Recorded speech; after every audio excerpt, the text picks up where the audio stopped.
मुंतहा मेरी जान मेरी प्यारी बेटी, हम सब मुजरिम हैं। नंबर 1, इस मुआशरे के वालिदैन जिनकी समझ में ये बात नहीं आती कि हम बच्चों को खुद चीज ला कर दें। नंबर 2, उस्ताद जिसको बच्चों पर सिर्फ डंडे चलाने आते हैं, इंसान बनाना नहीं आता। वो 5 मुलाजिम कुछ ना कुछ कहीं ना कहीं से तो पड़े होंगे ना। नंबर 3, खतीब जो जुम्मे के दिन में खुतबे में आए जवानों को हया का सबक, हया की हदीस, हजरत उस्मान की हया, हुसैन अलैहिस्सलाम की हया ना सिखा सके। नंबर 4, जवान बेटों के वालिदैन जो हया भी ना सिखा सके और जल्दी निकाह भी ना कर सके और अपने बच्चों के मोबाइल, सोहबत और किरदार पर नजर ना रख सके। याद रखिए, आज नजर ना रखी तो कल सिर्फ एक घर नहीं पूरा मुआशरा रोएगा। नंबर 5, हुकूमत जो पता नहीं क्यों सरेआम सजा देने से डरती है, जो अल्लाह और उसके रसूल का हुक्म नहीं मानती। नंबर 6, हर दुकानदार, हर ऑफिस, फैक्ट्री, स्कूल, एकेडमी वाला मुजरिम है जो अपना कारोबार और बिजनेस तो चलाता है लेकिन कुरान की तालीम के लिए आधा घंटा, सीरते रसूल, सीरते हुसैन के लिए आधा घंटा नहीं देता,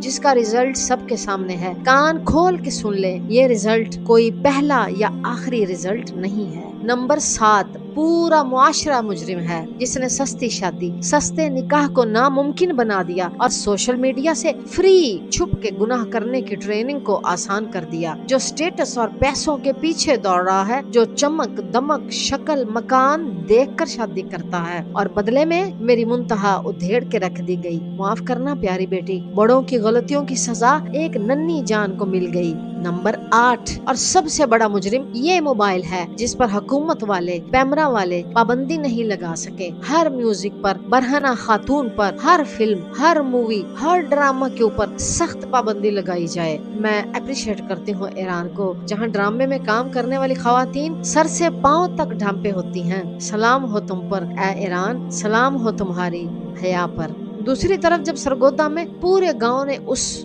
दरिंदे को मुस्तरद कर दिया, ना उसे गांव में दाखिल होने दिया, ना कब्रिस्तान में दफनाने की इजाजत दी, इसका मतलब है जब कौम चाहे तो बड़ा फैसला कर सकती है। तो वाकई आइंदा ऐसे दरिंदे पैदा होने से रोकना चाहते हैं तो सिर्फ एक मुजरिम का बाइकाट काफी नहीं। सवाल ये है, पूरे पाकिस्तान में फहाशी, उरियानी, बेहयाई फैलाने वाला मवाद, गंदे ड्रामे, फोहश गाने और अखलाक तबाह करने वाले मीडिया को अपने गाँव में दाखिल होने की इजाजत ना दें, बाइकआउट करें। सिर्फ मुजरिम को सजा देना काफी नहीं, जुर्म पैदा करने वाले असबाब का रास्ता रोकना भी जरूरी है। ऐ अल्लाह, हमारी बेटियों को अपनी अमान में रखना, हमारे बेटों को हया, तकवा और खौफ खुदा अता फरमा और हमारे मुआशरे की इस्लाह फरमा। इलाही आमीन।